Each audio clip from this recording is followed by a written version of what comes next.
नमो ओम विष्णुपादाय कृष्णपृष्ठाय भूतले श्रीमते भक्ति वेदांत स्वामिनिते नामिने हरे कृष्ण कृष्ण कृष्ण हरे हरे हरे राम राम राम हरे हरे।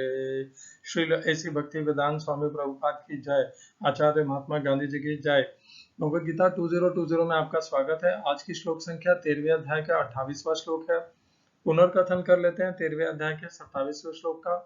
और कथन करते समय हम और भी कुछ चर्चा आपके साथ मुझे बांटनी है। तो यावत् संजायते किंचित सत्वं स्थावर जंगमम क्षेत्र क्षेत्रज्ञ संयोगात् तद्विद्धि भरतर्षभ। भगवान कृष्ण कहते हैं अर्जुन को कि हे भरतवंशियों में श्रेष्ठ अर्जुन, इस संसार में जो कुछ भी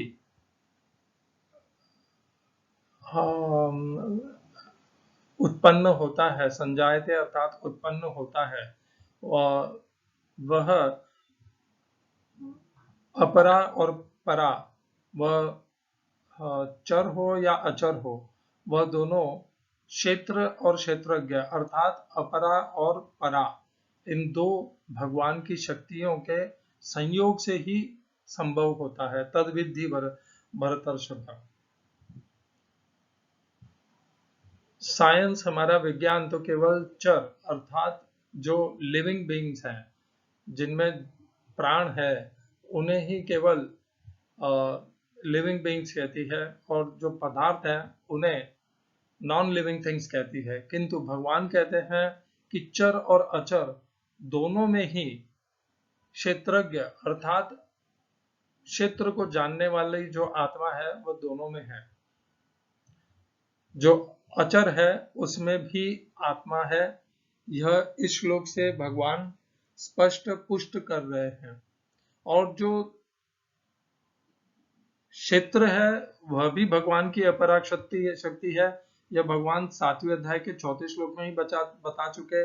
और जो क्षेत्रज्ञ है वह भगवान की अपरा प्रकृति है। यह भगवान 7वें अध्याय के 5वें श्लोक में बता चुके।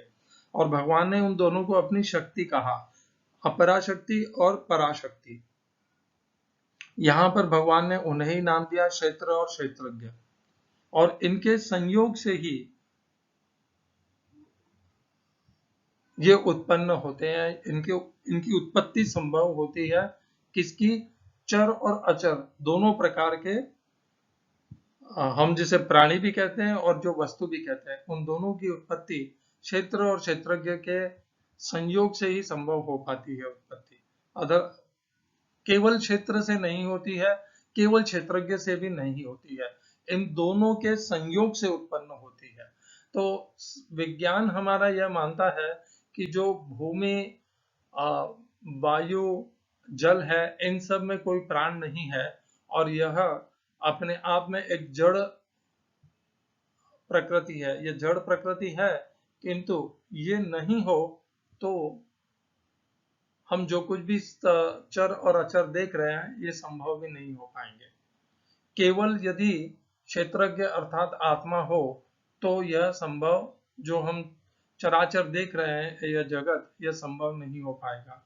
यह संभव इसीलिए हो पा रहा है क्योंकि जो भगवान की जड़ प्रकृति है, अपरा प्रकृति है, उसका भी इसमें योगदान है। और पिछले कुछ श्लोकों में जहां पर प्रकृति के 3 गुण और पुरुष, इनका जो संयोग और संबंध बताया है, उसमें हमने यह जाना कि किस प्रकार प्रकृति के गुणों के द्वारा मोहित होकर के जो क्षेत्रज्ञ है वह इस प्रकार प्रकृति के गुणों को भोगने के लिए प्रयत्नशील होता है, उत्साही होता है, कामनाप्रत होता है, और इसी के कारण वह प्रकृति के गुणों को भोगने के लिए योजनाएं बनाता है, संघर्ष करता है, और इस प्रकार संघर्ष करने से ही वह प्रकृति के संसाधनों का भोक्ता बन जाता है। वह भोक्ता है नहीं, बनने का केवल प्रयत्न करता है। उसकी वास्तविक स्थिति भोक्ता की है ही नहीं, किंतु उसे भोक्ता बनना है। यह जो भोक्ता बनने की प्रवृत्ति है, इसी के कारण वह इस जन्म मृत्यु के चक्र में और इस संसार में आ गया है, इस संसार को उसने प्राप्त किया है। जैसे ही यह भोक्ता की प्रवृत्ति शांत हो जाए, इससे वह मुक्त हो जाए और सेवा की प्रवृत्ति आ जाए, समर्पण की प्रवृत्ति आ जाए, तो वह मुक्त हो जाएगा। हम इसी संसार में सशरीर मुक्त हो सकते हैं। हमें अपने अंदर भीतर परिवर्तन क्या करना है, इतना ही है। वह कठिन, पर कहने के लिए दो शब्दों का ही परिवर्तन है। भोक्ता से हमें सेवा करने वाला बनना है, समर्पण करने वाला बनना है। ये भाव परिवर्तन होते ही हम मुक्त हो जाएंगे इस संसार से। सशरीर इस संसार में रहते हुए भी मुक्त रहेंगे और इस संसार को छोड़ने के बाद तो भगवान के परम धाम को प्राप्त निश्चित रूप से करेंगे। यह जो भोगने की प्रवृत्ति है, पुरुष प्रकृतिस्थो ही भुंगते प्रकृति जान गुणा कारणम गुण संगोस्य सदसद्यो निजन्मशो। यही कारण है उसका बारंबार सत और असत में जन्म लेने का। आज की श्लोक संख्या 13वें अध्याय का 28वां श्लोक। भगवान बताते हैं, देखिए भगवान ने यहाँ पर प्रकृति के गुण, प्रकृति और शरीर, क्षेत्र और क्षेत्रज्ञ भी बता दिया, ये सब बता दिया। अब भगवान क्या और बताते हैं, समम सर्वेषु भूतेषु तिष्ठन्तं परमेश्वरम विनश्यत्स्व विनश्यन्तं यः पश्यति स पश्यति। हिंदी अनुवाद गीता यथारूप श्रील प्रभुपाद। जो परमात्मा को समस्त शरीरों में आत्मा के स्थान साथ देखता है और जो यह समझता है कि इस नश्वर शरीर के भीतर न तो आत्मा न ही परमात्मा कभी भी विनष्ट होता है, वही वास्तव में देखता है। English translation Gita as it is Swami Prabhupada. One who sees the super soul accompanying the individual soul in all bodies and who understands that neither the super soul nor the super soul is ever destroyed actually sees। इस श्लोक में प्रयोग किए गए संस्कृत शब्दों के अर्थ हैं, समम समभाव से, सर्वेषु समस्त, भूतेषु भूत प्राणियों में, तिष्ठन्तं स्थित रहते हैं, वास करते हैं, परमेश्वरम परमात्मा। दूसरी पंक्ति विनश्यत्सु विनाशवान, नाशवान, अविनश्यन्तम अविनाशी, नाश रहित, यह जो पश्यति देखता है, सह वही पश्यति देखता है। इस श्लोक का तात्पर्य गीता यथारूप स्वामी प्रभुपाद के द्वारा।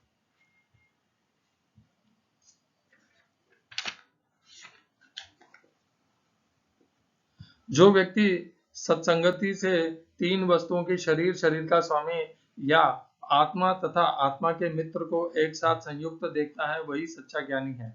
जब तक आध्यात्मिक विषयों के वास्तविक ज्ञान के संगति नहीं मिलती, तब तक कोई इन तीनों वस्तुओं को नहीं देख सकता। जिन लोगों की ऐसी संगति नहीं होती, वे अज्ञानी हैं। वे केवल शरीर को देखते हैं और जब यह शरीर विनष्ट हो जाता है तो समझते हैं कि सब कुछ नष्ट हो गया, लेकिन वास्तविकता यह नहीं है। शरीर के विनष्ट होने पर आत्मा तथा परमात्मा का अस्तित्व बना रहता है और वे अनेक विविध चर तथा अचर रूपों में सदैव जाते रहते हैं। कभी कभी संस्कृत शब्द परमेश्वर का अनुवाद जीवात्मा के रूप में किया जाता है, क्योंकि आत्मा ही शरीर का स्वामी है और शरीर के विनाश होने पर वह अन्यत्र देहांतरण कर जाता है। इस तरह वह स्वामी है, लेकिन कुछ लोग इस परमेश्वर शब्द का अर्थ परमात्मा लेते हैं। प्रत्येक दशा में परमात्मा तथा आत्मा दोनों रह जाते हैं, वे विनष्ट नहीं होते। जो इस प्रकार देख सकता है, वही वास्तव में देख सकता है कि क्या घटित हो रहा है। ओम अज्ञानतिमिरन्धस्य ज्ञानञ्जनशलाकया चक्षुरुन्मीलितं येन तस्मै श्रीगुरुवे नमः। एकं शास्त्रं देवकीपुत्र गीतम् एको देवो देवकीपुत्र एव एको मन्त्रस्तस्य नामानि यानि कर्माप्येकं तस्य देवस्य सेवा। हरे कृष्णा।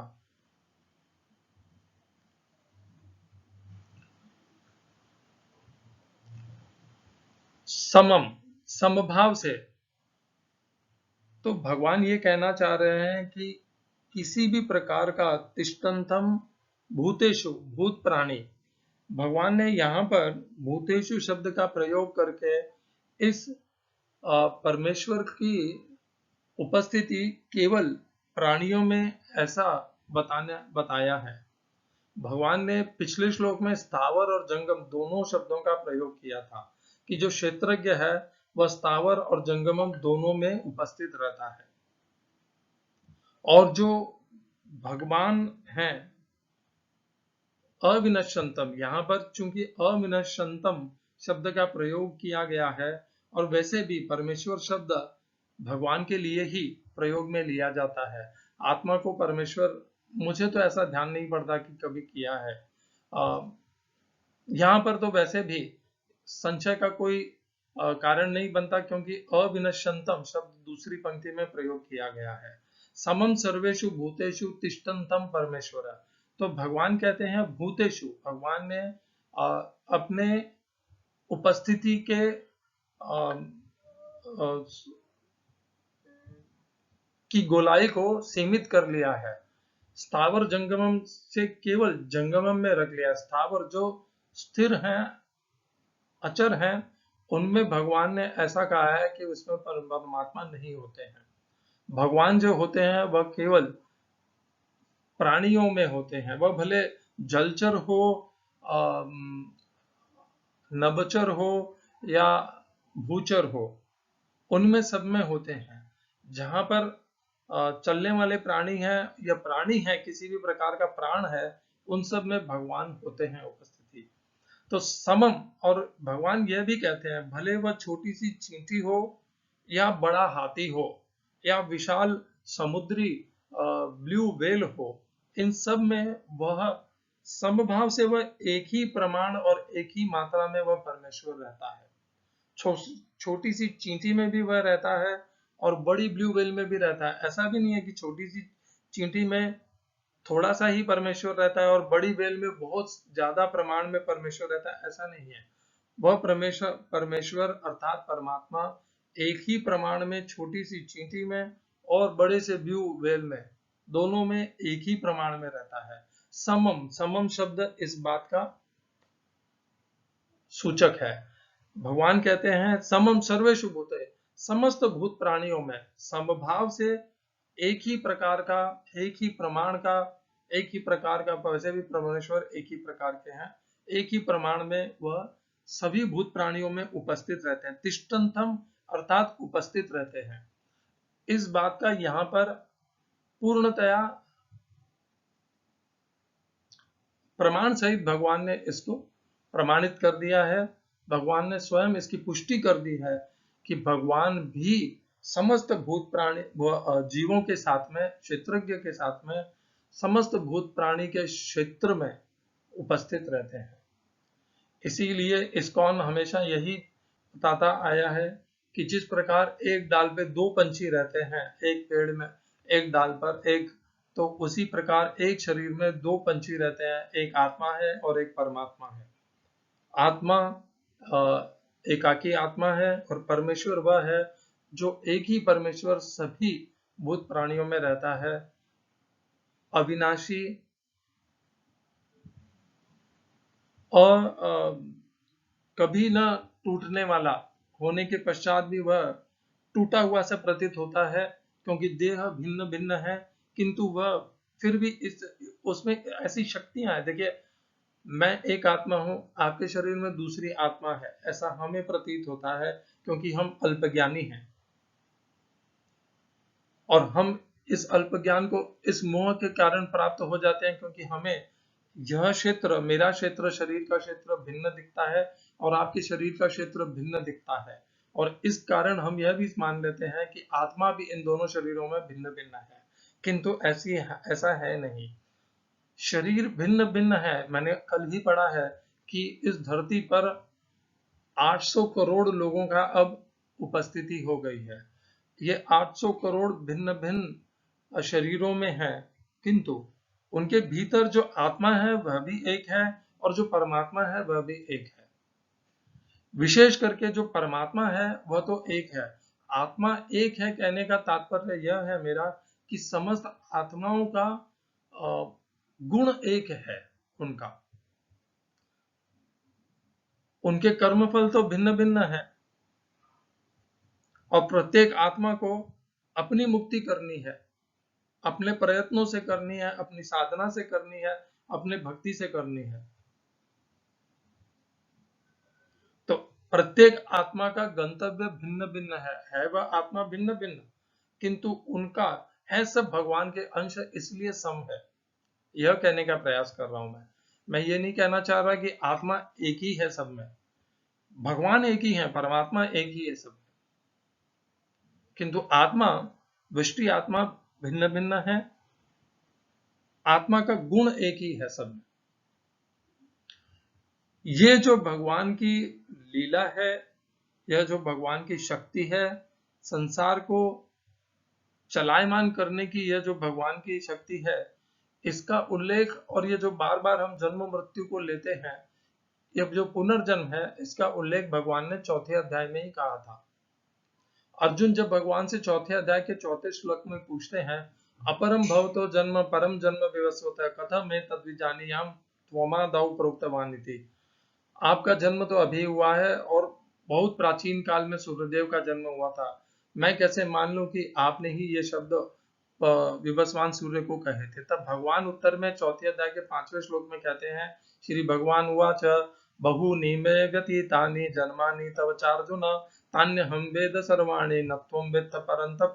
भगवान कहते हैं, मेरे और तेरे पहले अनेकों जन्म हो चुके हैं, उन सबको मैं जानता हूं, तू नहीं जानता। तो वहां से हमें पुष्टि होती है कि हम आत्मा का बारंबार जन्म होता है, देह भिन्न हो सकती है, कार्य और कर्म कलाप भिन्न हो सकते हैं, किंतु हम बार बार जन्म मृत्यु के चक्र में पुनः बारंबार जन्म लेते हैं, जन्म को प्राप्त होते हैं। और दूसरे अध्याय के 26-27वें श्लोक में भी कहा है, जातस्य हि ध्रुव मृत्यु ध्रुवम जन्म मृतस्य च तस्माद् अपरिहार्यर्थे न त्वं शोचितु हर्षि।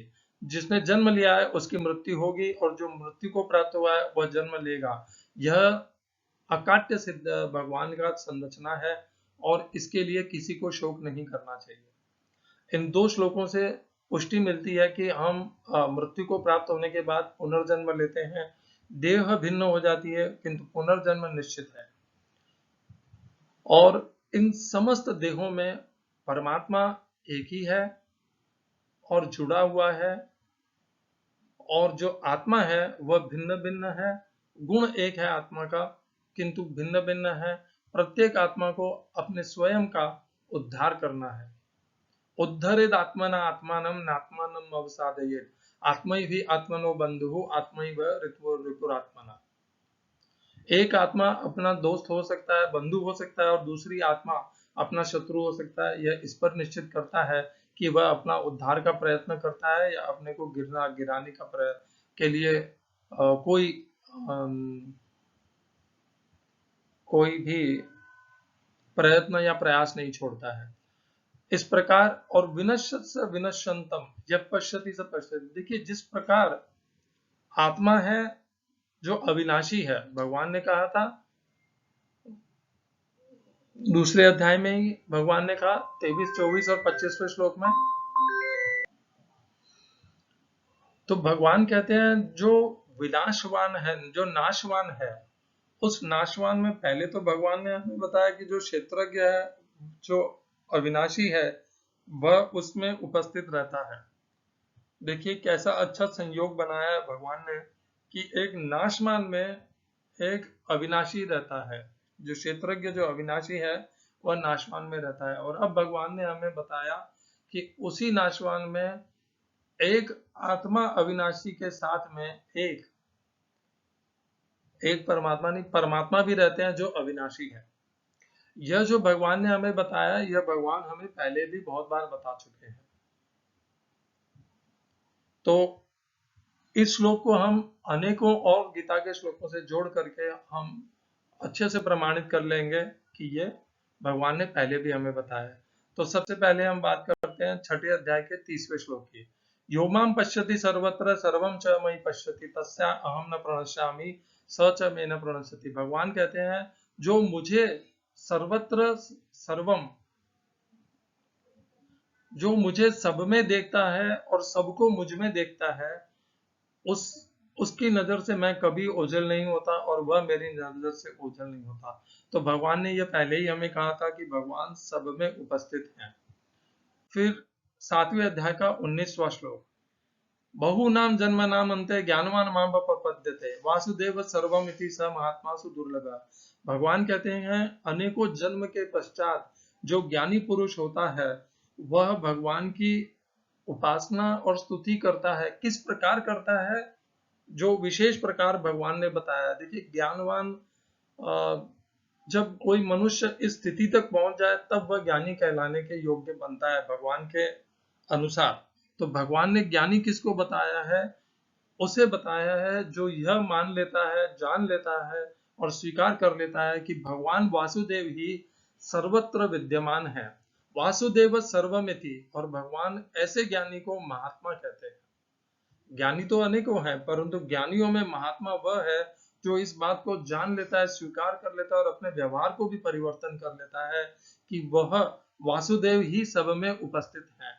जैसे ही मनुष्य यह स्वीकार कर लेता है कि वासुदेव सर्वमिति, ये जो वासुदेव सर्वमिति है इसमें तो स्थावर और जंगम दोनों ही आ गए। तो भगवान का कहना है कि जो ज्ञानी यह मान लेता है कि वासुदेव सर्वमिति, वह महात्मा मानने और कहलाने के योग्य है। तो महात्मा की पहचान यही है कि वह सब में वासुदेव को देख सकता है, सबको, किसी से द्वेष, किसी से घृणा कुछ नहीं करता है, क्योंकि वह सब में भगवान को देखता है। यही इस्कॉन की पद्धति है। इस्कॉन में जितने भी पुरुष होते हैं उन्हें प्रभु कहा जाता है। उसके पीछे भाव यही है कि सब में वासुदेव को देखने का भाव होना चाहिए। एक और श्लोक से हम इसको जोड़ते हैं, वह इसी अध्याय का है। ज्योतिषाम अभि तज्ज्योति तमसः परमुच्यते ज्ञानम ज्ञेयम ज्ञानगम्यम हृदि सर्वस्य विष्ठितम्। तो जो ज्योतिषाम अभि तज्ज्योति, जो ज्योतियों की भी जो ज्योति है और जो तमस के एकदम विपरीत है, अंधकार के विपरीत है, और जो ज्ञानम, जो स्वयं ज्ञान भी है, ज्ञेयम, जो जानने योग्य भी है और ज्ञान के द्वारा प्राप्त होने योग्य भी है, वह कहाँ उपस्थित होता है? सबके हृदय में उपस्थित होता है। यहाँ पर यह केवल जंगमम के लिए कहा गया है। हृदय सर्वस्य विष्ठितम, भगवान ने बहुत ही सटीक बता दिया है कि भगवान परमात्मा रूप में कहाँ पर निवास करते हैं? हृदय में निवास करते हैं समस्त जंगमम भूत प्राणियों के। 15वें अध्याय में भगवान कहते हैं सर्वस्य चाहम हृदि सन्निविष्टः। देखिए, यहाँ पर भी भगवान ने कह दिया कि मैं सबके हृदय में विराजमान होता हूँ। यहाँ पर भी भगवान ने संकेत दे दिया है कि भगवान कहाँ पर आज परमात्मा रूप में स्थित होते हैं? सबके हृदय में। और अंतिम श्लोक भगवत गीता का 18वें अध्याय का 61वां श्लोक, ईश्वर सर्वभूतानां हृदयर्षर्जुन तिष्ठति। यहाँ पर भी भगवान ने केवल जंगमम, भूता नाम को के हृदय में वे उपस्थित रहते हैं, यह कहा है। भगवान ने इस श्लोक में तो भूता नाम आना आवश्यक भी था, क्योंकि इस श्लोक की जो कड़ियां चल रही है उसमें स्थावर की चर्चा हो नहीं रही। वहां पर केवल जंगमम की चर्चा हो रही है। तो इस श्लोक में सर्वभूता नाम शब्द आने का तो एक आवश्यक ही है, वह तभी उस पिछले श्लोकों से इसकी कड़ी जुड़ पाएगी। और भगवान कहते हैं जो भूत प्राणी है उनके हृदय में मैं उपस्थित होता हूँ। प्रश्न यह उत्पन्न हो जाता है, क्या भगवान केवल स्थावर में होते हैं या केवल जंगमम में होते हैं या स्थावर में भी होते हैं? तो 7वें अध्याय के 19वें श्लोक के अनुसार तो भगवान वासुदेव सर्वमिति, भगवान स्थावर और जंगमम दोनों में होते हैं। और वैसे भी भगवान ने पहले ही कह दिया था कि एतद्योनिनि भूतानि सर्वाणि तपधारय, स्थावर और जंगम जो कुछ भी है, यावत् संजायते सत्वम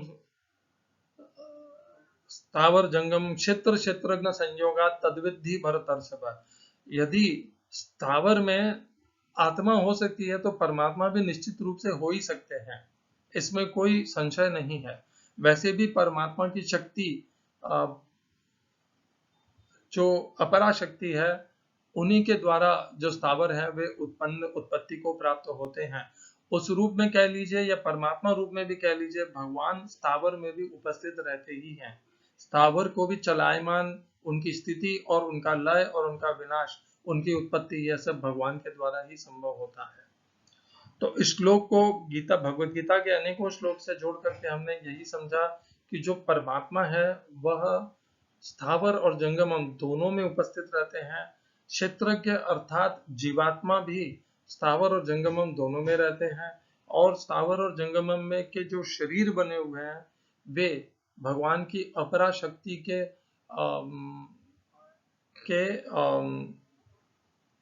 पदार्थों से बने हुए हैं। इस प्रकार हमें इसे समझ करके किसी से द्वेष नहीं करना चाहिए, अपने आप को श्रेष्ठ नहीं समझना चाहिए।